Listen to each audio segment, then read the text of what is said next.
ইস্তেগফারের সাথে লেগে থাকতে পারলে 1 নাম্বার হচ্ছে বিপদে পড়লে আপনারে মুক্ত করে দিবে কে? 2 নাম্বার ওয়ামিন কুল্লি হাম্মিন ফারাজা, যে কোনো ধরনের টেনশন, হাইপার টেনশন থেকে বাঁচায় দিবে কে?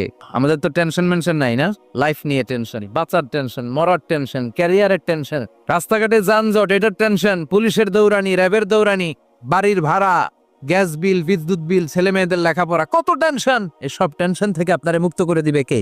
3 নম্বরে ওয়ারযুকহু মিন হাইসু লা ইয়াহতাসিব, এমন জায়গা থেকে আল্লাহ আপনার রিজিকের ব্যবস্থা করবে আপনি কল্পনাই করতে পারবেন না। সুবহানাল্লাহ পড়ে। 4 নম্বরে সবসময় ইস্তেগফার যদি পড়া হয় আল্লাহর কোনো আযাব ওই বান্দার উপরে আসে না।